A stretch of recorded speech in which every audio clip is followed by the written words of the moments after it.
It is time for Making Connections, and this is our weekly interview corner where we meet some interesting people from right here in our community. And we're very, very happy to have with us today the director of the World Food Program Korea office, Yoon Sunny, or Marian Yu, and Chef Tony Yu, better known as Yoo Hyun-soo here in Korea. He's the first chef to receive a Michelin star in the country, and his restaurant's also the first to join the Zero Waste, Zero Hunger campaign, which is run by WFP Korea. And that's what we want to talk about today. So I want to welcome both of our guests to the show. Good morning and thank you. Good morning. Good morning. Thank you for Good inviting. morning. It's great to have you on the show, and thank you so much for joining us on this wet Wednesday. Absolutely. It's a pleasure to be here. Is cameras on? Yes, the Yeah. cameras are on, so our listeners joining us on YouTube could see us as well. So that's the camera. Okay. Yeah, if you like to see how you look. So Marianne, let's start off with you. If you can give us like a little introduction about the World Food Program Korea and what your organization does. Thank you so much. The World Food Program is a UN agency, and we are actually the largest humanitarian organization in the world. We are made up of some 20,000 staff, and we work across more than 80 countries. Our mandate is to work with governments and partners to eradicate global hunger, and we do this through various programs that are aimed at saving and changing lives. One thing to mention is that WFP is a voluntary funded organization, and in 2020 we were also awarded the very prestigious Nobel Peace Prize for the work that we do, especially in emergency contexts. Well done. Congratulations. Thank That must you. have been a huge boost to your efforts as well and in getting some funds as well. But I imagine the past year and a half of the pandemic has been quite challenging on many fronts. How has the past year and a half been for you? It's been tough, to say the least. Yeah. I mean, even before the pandemic hit, the world was already grappling with rising food insecurity or a number of people who are facing hunger. But unfortunately, as you can imagine, the situation is only getting worse, not only because of the impact of the pandemic, but there is also an increase in the number of conflict that we see around the world. We also have dramatic increases both in frequency and severity of climatic shocks and extreme weather patterns that are only exacerbating people's lack of access to food and livelihoods to support their basic needs. Right. And I imagine just with the whole logistics problems that we experienced maybe in the first, especially months of the pandemic, that must have disrupted efforts to get food out to the places that needed it as well, right? Absolutely. I mean, global supply chain was very much impacted by the pandemic and border closures, as well as businesses just shutting down. And in 2020, we already saw an increase of about 160 million people more people who are hungry. So we're looking at about 811 people who are facing hunger today. Okay, so thank you for introducing your organization and kind of giving us a macro view of the scale of the problem as well. Let's bring it a little bit closer to home now with you, Tony. Yeah. So you are currently the owner-chef Yes. of a modern Korean restaurant. And of course, you're a celebrity chef. It kind of feels funny seeing you in the flesh here as well. I remember seeing you on TV very often. Yeah.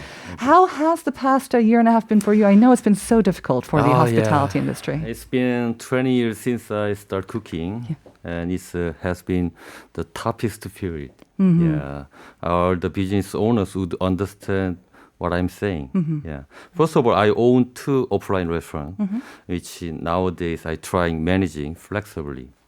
For example, I reschedule staff working time and open only for lunchtime.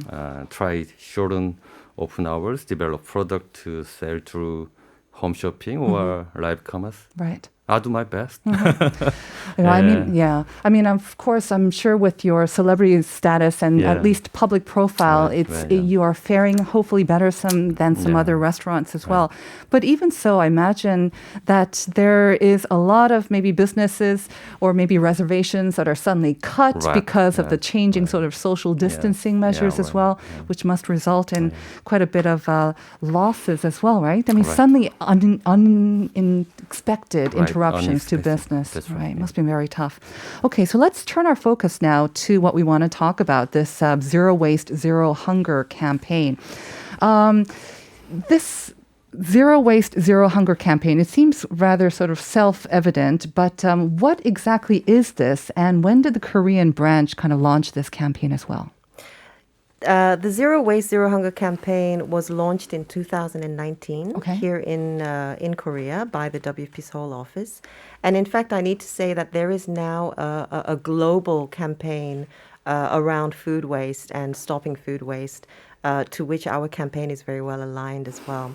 So since 2019, we've really been working with different sectors of society, including government, a celebrity chef, you, and others, to really raise awareness around food waste issues, and kind of enhancing the narrative around how that is linked to issues like climate change and global hunger, and how by reducing and tackling food waste, we can actually contribute towards addressing some of those bigger global issues, how we can actually assist. So it was really launched in the hopes of raising awareness around this important issue, both here at home and in line with global priorities, to work with all sectors of society here in Korea to collectively find ways of reducing food waste, and most importantly, how to translate those actions into economic savings that can be channeled towards helping those in need. I would imagine that the campaign would have quite a good response from the public, because the public definitely seems aware of the problem of food waste, not only in environmental terms as well, but also, I mean, Koreans are also kind of, we like a good food, but again, we're also very obsessed with, staying trim and healthy, and then also the environment. There's growing awareness of that. So in all respects, you would think that there's a good response and growing awareness of this. Has it been easy to find kind of maybe people who are contributing and joining the program and getting attention for this? Absolutely. I do think that there is growing and very good awareness of issues around food waste, particularly in this day and age where in South Korea, there is a greater awareness around the importance of climate change, carbon neutrality, protecting the environment, and also health and nutrition. Right. And so I do believe that the campaign has been received well. I do think there's still ways to go in terms of raising even more awareness, especially not just around the issue of food waste, but what one can do about it. Right. It's not an issue that only the government can tackle, for instance. It's something that everyone, you and I, can collectively contribute to. So, Tony, your restaurant is participating in this campaign. I understand it was actually the first restaurant to participate in this campaign. From what I saw when you were appearing on that show where you kind of make do with the ingredients found in a celebrity's refrigerator, which is almost kind of maybe an extension of that, right? You don't want to leave all these great ingredients to waste. You make do and you introduced great recipes. I don't know if that affected your decision to take part in the campaign. So how did you get involved? First of all, I have a lot of interest in the personally. In the issue of food waste? Yes, issue of personally. And my hometown is countryside of Gangwon-do. You know Wonju? Of course. Yeah, Wonju. It's my hometown. It's a beautiful city. I was born in 1970s, and I still remember that like yesterday. As a teenager, I always have been hungry. There was no such a thing of so-called food waste. Now, not much the food waste came from home. When I was a child, I got yelled at so many times by my grandma. Why? Because I dropped a few grains of rice. I see. When washing them. Just few. Really. Just few gram more. Oh dear. 정말 많이 혼났었어요. 그러셨군요. 네. By this experience, I got the idea of importance of food materials and kept in mind to always save things, not take them for granted. Right. With me, it was always I got hit if I didn't eat everything. I had to eat everything, and that's why I'm like this. But however, nowadays the situation have totally is dramatically changed. We throw away everything. We throw away a lot. Throw a lot. When my kitchen staff first started working, I mostly comment on how cut the food materials. Not cook, how cut. Oh, so you placed a lot of importance on how they should prepare it's the very food to important. reduce the Yes, waste. Right, Uh-huh. So we learn math and history and so on at school, but we never get to learn how to cut the food materials. And that leads to throw away lots of things. This is what I always had in mind. And thanks to WFP, this campaign is great and gave me a great opportunity too. So how exactly do you take part in the campaign? Do you receive guidance on how to reduce food waste? Yes. You receive guidance. right, and how have you applied that to your restaurant and the operations? We are many the result is we reducing 15%. Of food waste, wow. 15% of food waste monthly in my restaurant. Wow. Yeah. How have you done that? It's a lot. Yeah. How did you manage it? Because 15% is a lot. Yeah, right. Yeah. Is it just by preparing the Just food by differently? preparing and education, and customer and staffs also. Yeah. And that's good for your business as well, right? It's very good. You save money. Save money. Yeah. You less garbage to deal with as well. Yeah. Do you mention it to your customers as well? Do you kind of mention that you're part of this campaign? Yes. And your customers also like this? Yeah. With the customer also and staffs. Yeah. Sounds like a great sort of business idea as well. It's good business. So have you had a lot of success in getting other restaurants to join, especially with like a celebrity chef like Tony leading the way? Oh, absolutely. I mean, I think it's gaining a real interest and traction. I have to say that Chef Yu has been just instrumental in really translating into action some of these lofty agendas and objectives. Just by introducing the concept in itself is such a great help. But Chef Tony has actually gone one step further, and he's actually providing options for more cost-efficient menus and options that all contribute to the overall reduction of food waste coming out of his restaurant. And so it's our hope that through the example of Chef Yu, others will join, because it really is with scale that we will reach any kind of impact. Right. And there are many schools and other entities, organizations that have introduced this campaign in their cafeterias. Great news. It definitely helps to have a very visible and very sort of celebrity figure to lead the way, like you say. But at the same time, we don't always eat at restaurants, and there's a lot of food waste that is being generated at home. I think maybe even more so because of all the delivery food that we get, right? So I wanted to ask you what ordinary people can do in our daily lives to reduce food waste. And that's actually the question that we pose to our listeners. And as you can see, we've actually got quite a few answers. So if you don't mind, let's go through them and see maybe if you can give some feedback as well. So 5231 saying 반찬 조금씩 만들어서 다 먹어요. 회사 다닐 때는 한 번에 엄청 많이 만들어서 오래 먹다가 상하면 버리기 일쑤였죠. I've done that.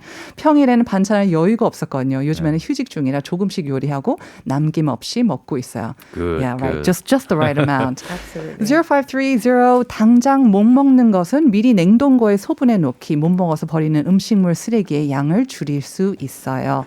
One last one, 1068. 저는 7세, 10세 두 아이를 키우고 있어요. 아이들이 간식이나 밥을 먹을 때 남기지 않고 다 먹으면 지구를 지켰다는 칭찬을 해주고 또 슈퍼맨 스티커를 붙여주고 있어요. Wow. So what do you think of these ideas? 저도 슈퍼맨 스티커 갖고 싶네요. You deserve one. 네, 하나 드려야 될 것 같아요. I have one tip. Yeah. One simple word of this. Let's think we have no fridge at home when you're buying food material.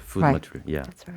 So imagine that you don't have a huge or even a small fridge. Yeah. So you only buy what you need? Yeah, buy small amount of food. Try think of the way to use left parts, except parts like bones or seed. Right. Yeah, it's good. It's good.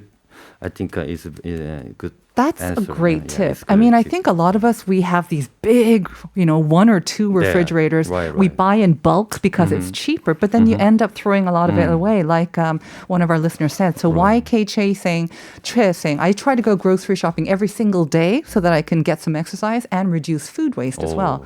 시장에 가면 especially, you can maybe control the portion as well. Now, when it comes to contributing to this bigger goal as well, I mean, these are some of the practices that we can practice every day. What can we do to help this overall sort of goal and overall campaign and maybe help to reduce the food inequality around the world as well, WFP? Well, I think everybody has a role to play. Obviously, right now, the campaign is focused really on consumer behavior. But really, when you look at the whole chain from farm to plate, there are a lot of players, including producers, processors, retailers, restaurants, etc., etc. So one of the things that we can do to get involved is supporting the work of organizations like the World Food Program who are trying to tackle these endemic issues and to build systems that can be sustainably reducing food waste at the end of the day. So we can support them by going to your website and maybe giving a donation. Absolutely. And the website is? It's ko.wfp.org. And there we have a microsite for Zero Waste, Zero Hunger. And some great tips on how to, again, reduce food waste as well. Absolutely. I took a look before. So thank you very much, Marian Yunsanim and Yu Hyun-sunim. Tony Yu, thank you so much for coming in and sharing with us this very important campaign. And we want to thank our listeners as well for tuning in, sending in your messages. Tony saying goodbye. And the winners of the 2 Naver Expert coupons are 1068 and 0921. Congratulations. 1068-0921님 축하드리고요. If you're driving on the roads, please be safe. They are slippery. And we're going to hand it over to Ankoda now. Here is Park Hak-ki's 아름다운 세상. Let's keep it beautiful by reducing our waste. See you tomorrow, everyone. Bye-bye.